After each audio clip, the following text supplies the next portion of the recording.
विकसित बिहार मैं आपको बना कर दूंगा, एक ऐसा बिहार बना कर दूंगा जहां बिहारी बिहार से बाहर नहीं जाएंगे, जहां दूसरे राज्य के लोग बिहार आएंगे शिक्षा के लिए, बिहार आएंगे रोजगार के लिए, बिहार आएंगे स्वास्थ्य सेवाओं के लिए।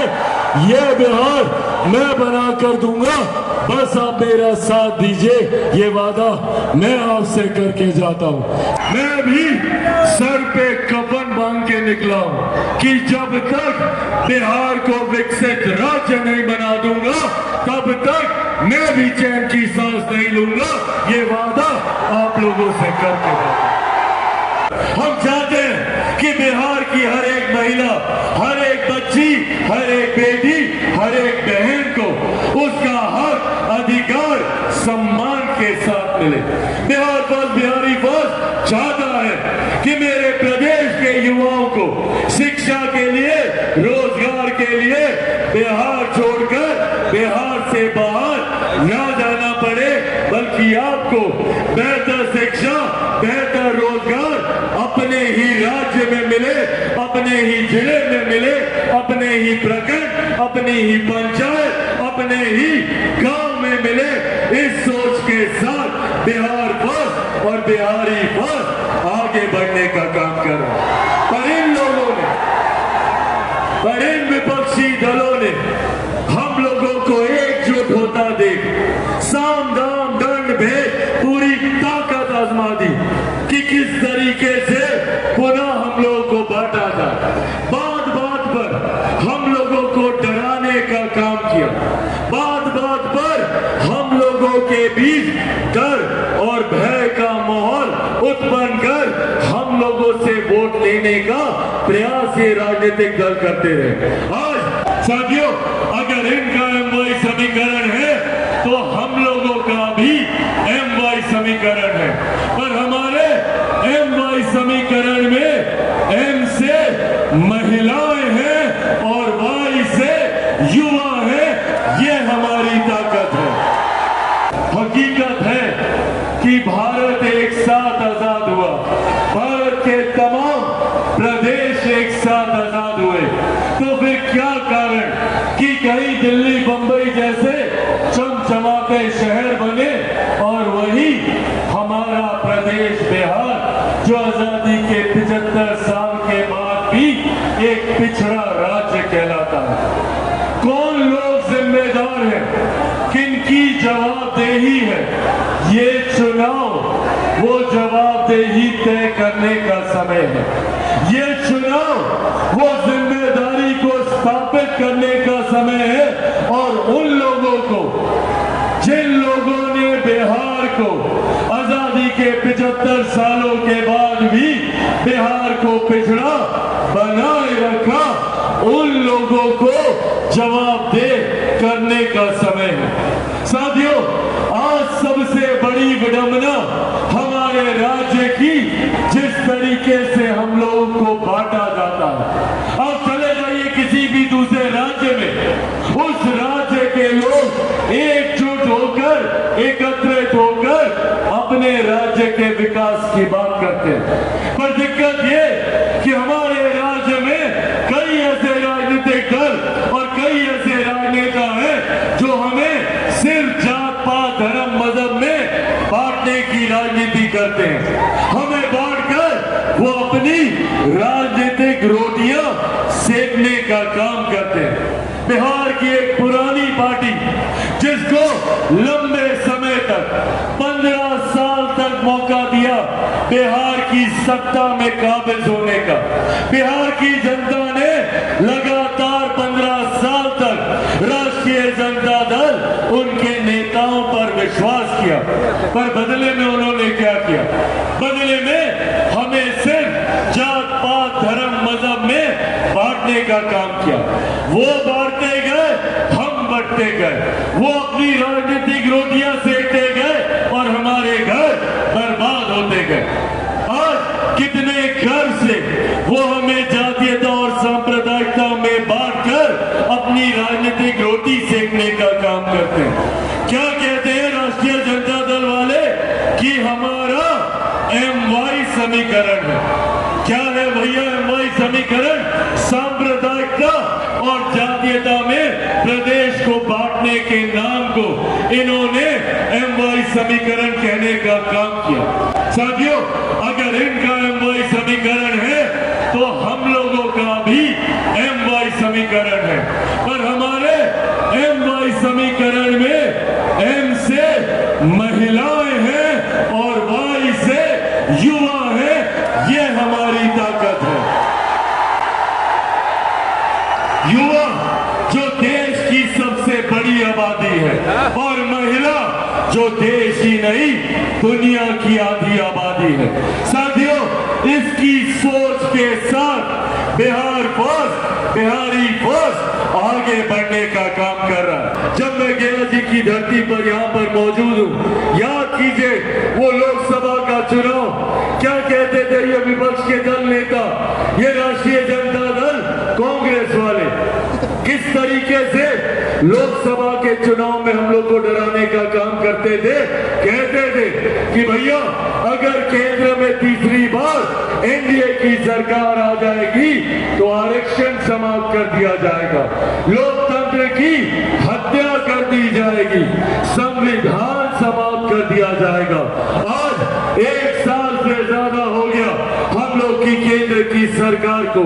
बताइए किसका आरक्षण छीना गया, कहां का लोकतंत्र खत्म हुआ, या किसका किस देश का संविधान समाप्त कर दिया गया। साथियों, जिस गठबंधन में हमारे नेता आदरणीय रामविलास पासवान जी के विचार हो, जिस गठबंधन में लोक जनशक्ति पार्टी रामविलास शामिल हो, आज आप लोगों के सामने गया जी की इस पावन धरती से आप लोगों के सामने ये वादा आप लोगों से करके जाता हूं कि जब तक चिराग पासवान जिंदा है न आरक्षण को कोई खतरा है न संविधान को कोई खतरा है।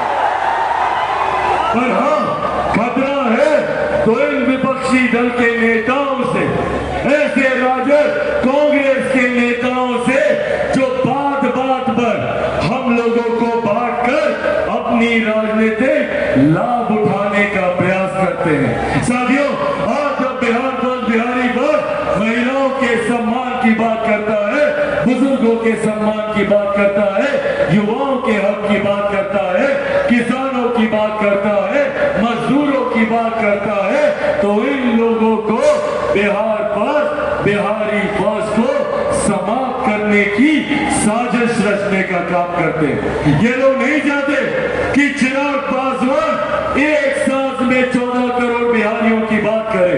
ये लोग नहीं चाहते कि चिराग पासवान बिहार को फर्स्ट और बिहारियों को फर्स्ट बनाने का काम करे। और उसके लिए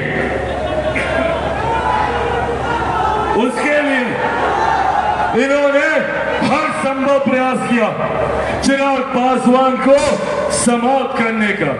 पहले इन लोगों को लगा कि अगर चिराग पासवान को, इसकी पार्टी को तोड़ देंगे तो चिराग पासवान समाप्त हो जाएगा। नहीं समाप्त हुआ चिराग पासवान। फिर इन लोगों को लगा कि चिराग पासवान को, इसके परिवार को तोड़ देंगे तो चिराग पासवान समाप्त हो जाएगा। नहीं समाप्त हुआ चिराग पासवान।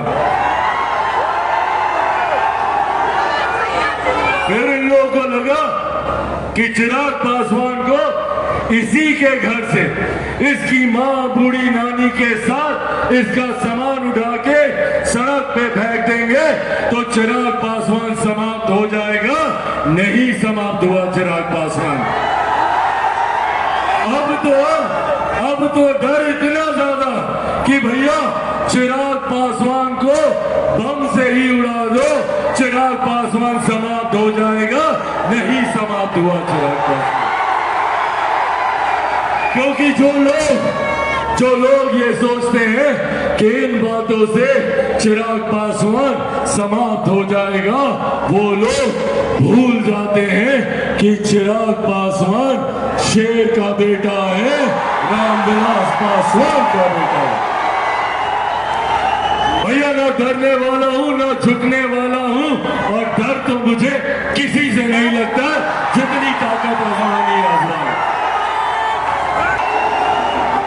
ऐसे में साथियों जरूरत है हम सबको एक होने की, जरूरत है हम सबको एकजुट होकर बिहार फर्स्ट और बिहारी फर्स्ट को घर घर तक पहुंचाने की, और साथ ही में जरूरत है इन विपक्षी दल के नेताओं की इनके झूठे वादों को घर घर तक बताने का कि कैसे चुनाव आते हैं तो ये तमाम विपक्षी दल के नेता आप लोगों के बीच आएंगे, आप लोगों के सामने हाथ जोड़ेंगे, विकास की बात करेंगे।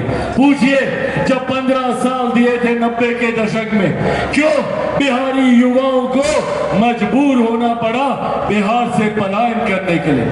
मैंने वो पीड़ा उन युवाओं की आंखों में देखी है जो दूसरे राज्यों में रहते हैं, जो दूसरे देशों में रहते हैं। पीढ़ियां बीत गई इनकी, पर वो बिहार वापस नहीं आ पाए क्योंकि बिहार को इस बर्बादी की कगार में धकेलने का काम जो 90 के दशक में किया गया, जहां पर हत्या, अपहरण, लूटमार, डकैती, बलात्कार जैसी घटना रोज होती थी, और आज भी बिहार फर्स्ट बिहारी फर्स्ट आप लोगों को ये विश्वास दिलाता है कि अगर बिहार फर्स्ट बिहारी फर्स्ट के शासन काल में एक भी अपराध की घटना घटेगी तो अपराधी को मुंह तोड़ जवाब दिया जाएगा, उसको सलाखों के पीछे उसको धकेला जाएगा।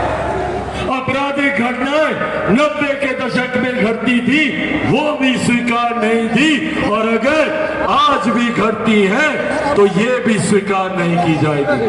आज भी अगर एक भी बिहारी की हत्या होती है, अगर एक भी बच्ची बहन के साथ बलात्कार होता है तो इसको बर्दाश्त नहीं किया जा सकता, और इसीलिए बिहार फर्स्ट बिहारी फर्स्ट मजबूती से आगे बढ़ने का काम कर रहा है। पर साथियों ये भी हकीकत है कि चिराग पासवान लाख बिहार के विकास की बात कर ले, चिराग पासवान लाख बिहार में बेहतर शिक्षा की बात कर ले, चिराग पासवान बिहार में लाख कारखाने खुलवाने की बात कर ले, बिहार की विधि व्यवस्था को बेहतर करने की बात कर ले, कानून को मजबूत करने की बात कर ले, अपराधियों पर शिकंजा कसने की बात कर ले। पर हकीकत है चिराग पासवान अकेला कुछ नहीं कर सकता। चिराग पासवान को जरूरत है तो आप सबके साथ दीजिएगा मेरा साथ। साथियों ऐसे नहीं होगा, उसके लिए हम सबको चिराग पासवान बनकर एक एक जिले में जाकर, एक एक पंचायत प्रखंड में जाकर, एक एक गांव में जाकर, संभवतः एक एक घर में जाकर, एक एक व्यक्ति से मिलकर बिहार फर्स्ट और बिहारी फर्स्ट के बारे में बताना होगा। कीजिएगा मेरा ये काम, बताइएगा बिहार फर्स्ट बिहारी फर्स्ट के बारे में, बनिएगा चिराग पासवान। ऐसे नहीं, थोड़ा हाथ उठाकर बताइए, बनिएगा चिराग पासवान, बनिएगा चिराग पासवान, बनिएगा चिराग पासवान। साथियों बस आप मेरा साथ दीजिए, बदले में विकसित बिहार मैं आपको बनाकर दूंगा, एक ऐसा बिहार बनाकर दूंगा जहां बिहारी बिहार से बाहर नहीं जाएंगे, जहां दूसरे राज्य के लोग बिहार आएंगे शिक्षा के लिए, बिहार आएंगे रोजगार के लिए, बिहार आएंगे स्वास्थ्य सेवाओं के लिए। ये बिहार मैं बनाकर दूंगा, बस आप मेरा साथ दीजिए, ये वादा मैं आपसे करके जाता हूं। साथियों आज आप लोग यहाँ इतनी भारी संख्या में मौजूद हैं, ये मेरे उस विश्वास को बढ़ाता है कि अब बिहार फर्स्ट और बिहारी फर्स्ट बनने के लिए तैयार है। आज यहाँ पर आए हुए 6 जिलों से अलग अलग तमाम हमारे साथी, नवादा से, नालंदा से, औरंगाबाद से यहाँ पर आए, गया जी के हमारे तमाम स्थानीय साथी यहाँ पर आए हुए, तमाम जिलों से, अरवल से, जहानाबाद से आए हुए तमाम साथियों का मैं यहाँ पर हृदय से आभार प्रकट करता हूँ। और मौजूद यहाँ पर हमारे तमाम कार्यकर्ता साथियों का भी मैं धन्यवाद करता हूं, जिन्होंने इस खूबसूरत कार्यक्रम को आयोजित करने का काम किया। मैं हमारे बिहार के प्रभारी, हमारे बिहार के प्रदेश अध्यक्ष का, हमारे बिहार के हमारे तमाम सांसद गणों का, मौजूद यहाँ पर हमारे तमाम राष्ट्रीय पदाधिकारियों का, मौजूद यहाँ पर हमारे तमाम प्रदेश के पदाधिकारी साथियों का, मौजूद यहाँ पर हमारे तमाम